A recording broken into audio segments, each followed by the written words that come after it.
All right, everyone. Vanderbilt head coach Clark Lea with us now for the Commodores face Missouri on Saturday, 2 p.m. If you got a question, raise your hand as always. Robbie, start us off. Saw you first. Hey, Clark, could you give us an update on the quarterback situation? Sure.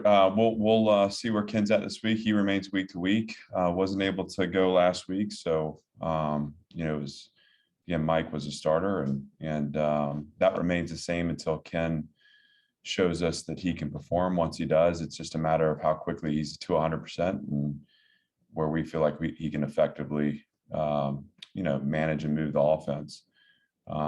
Jeremy Musa will continue to be the backup and be prepared if he's needed. I thought he did a nice job coming in late in mop-up duty, and so we roll with Mike and Jeremy and see where Ken is. Kind of now it becomes day to day as we get near the end of his recovery. Teresa.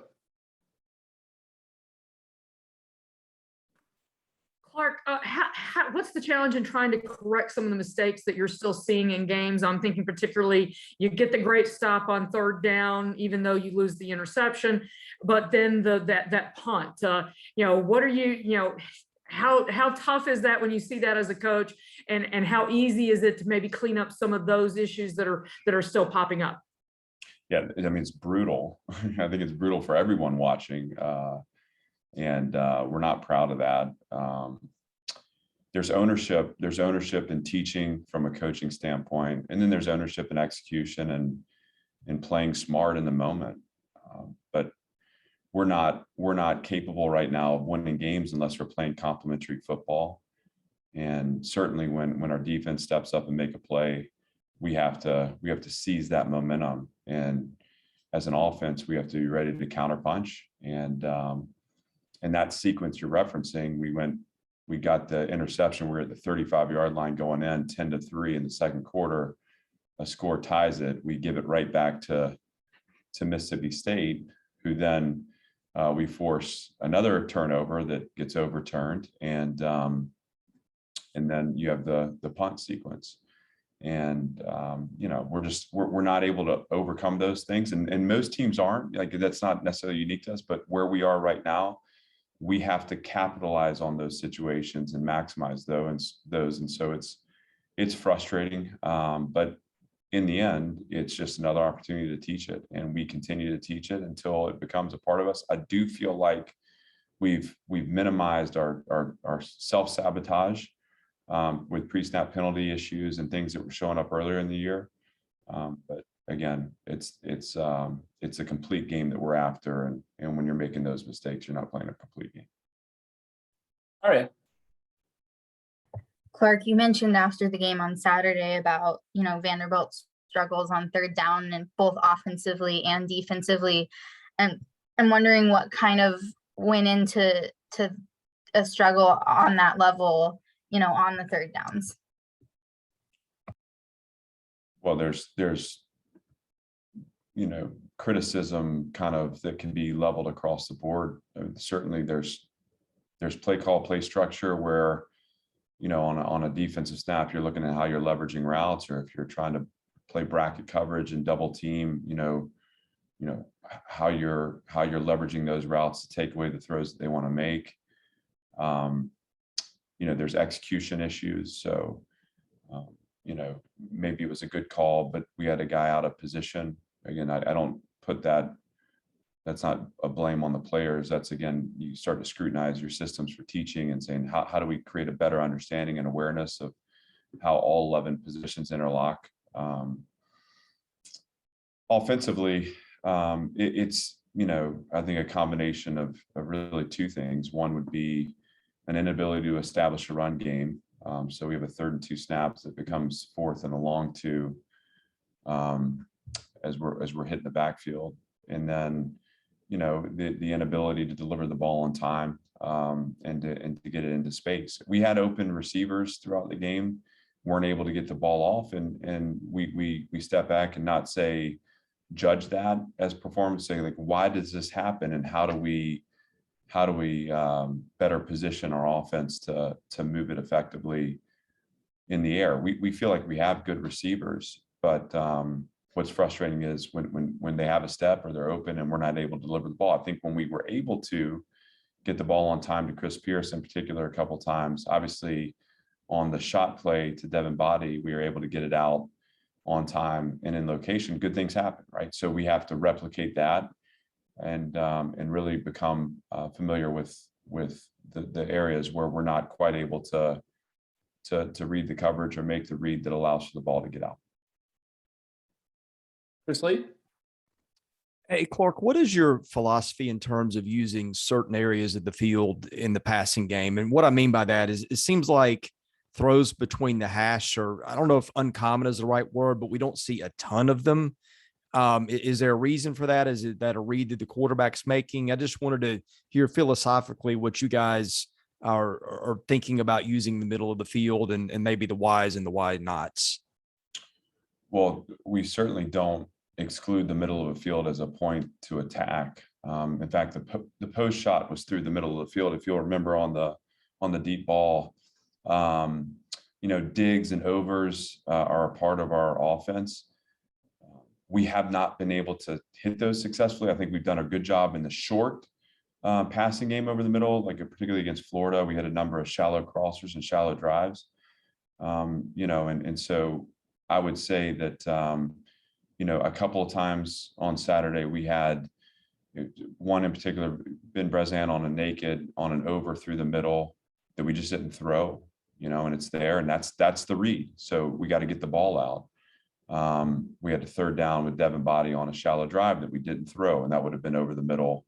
We didn't get the ball, and there are others in there too that I think part of the problem, Chris, has been an unwillingness to step up at times into the pocket, and we look to flush out, and at times that has run us into the pass rush, and so we have to sync up in that pocket, and we have to gain comfort in stepping up into the rush and finding the throw over the middle.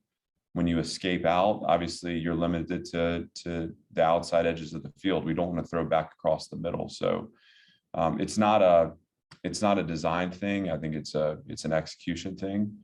Again, that's not to shift blame at all. That's to say, when we look at that, we say, okay, why are we not able to get these throws where they need to be? And how do we better or more effectively access those intermediate throws in the middle, which is, I think, what you're referencing, the digs and overs and things like that. So it's there.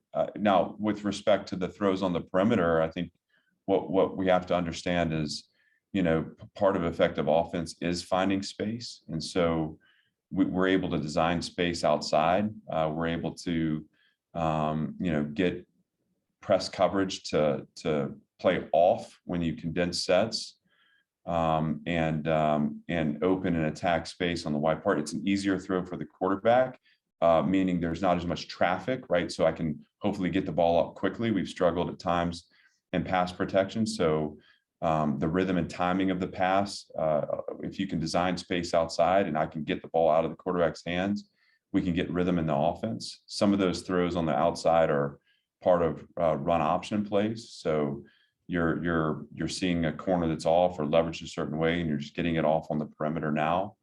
We've had success in those areas too. That was the touchdown against South Carolina, was a stop to Will Shepherd. First play against Florida was a now throw to Cam Johnson. So it's a combination, but certainly, and I think particularly when you start talking about getting Cam going, getting Ben Brezan going, there has to be an ability to find those throws over the middle. We found them at times in the slant game. We found them at times in the shallow drive game. I think getting them to the overs on the nakeds and the digs certainly will be a part of our focus moving forward. Bobby? Clark, Eli Drinkwitz has a long history of success as an offensive coach, including this season. What makes Mizzou's offense so potent? They're really well designed. We faced Eli at Notre Dame when he was in NC State, and we were impressed with the operation there. He's maintained parts of that. There's also been evolution. Uses tempo as a weapon, uses perimeter screen game as a weapon. a stretch running scheme that's really effective. Their running back's a really good player. It's just smart design. He does a really good job. He knows how to put pressure on the defense. We'll have a challenge for sure. I do think that, the past 3 games that we played will prepare us for this, because I think this offense has bits and pieces of each one that we played against. So I'm excited for our defense, and I know they're excited too, but certainly with what coach does, he's very effective. That offense is effective, and we will have our work cut out for us. All right. Vanderbilt's last SEC win was against Missouri in 2019. And obviously both teams have had coaching changes since then. But, what do you think is, different now than, the last time that you guys won an SEC game, and what, do you kind of have that in your mind that that was the last SEC opponent that you won, or is that not a consideration? Not in the least. I don't spend any time parsing through the history, the recent history of the program. My sole focus is on this team, and it's certainly preparing this team for each opponent. And every league game is an opportunity for us to find more about ourselves. And anytime we're short on a result, we're frustrated. And we're anxious to celebrate in our locker room after the game. But this year is about establishing a foundation. It's about learning how to compete.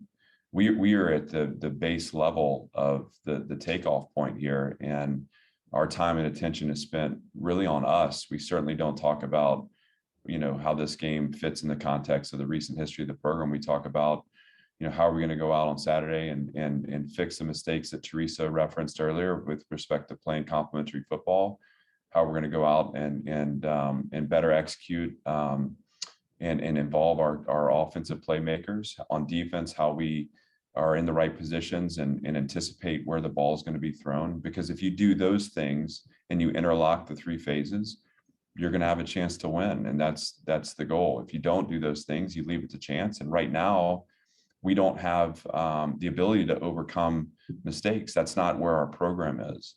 We have to be right. We have to be right consistently, and certainly have to take advantage of opportunities where the opponent leaves themselves exposed. We had those on Saturday. We weren't able to take advantage. And what you saw over time was the accumulation of a lot of little things that allowed Mississippi State to distance themselves in the result. And so certainly not to dismiss the question, Aria, just not where our focus is.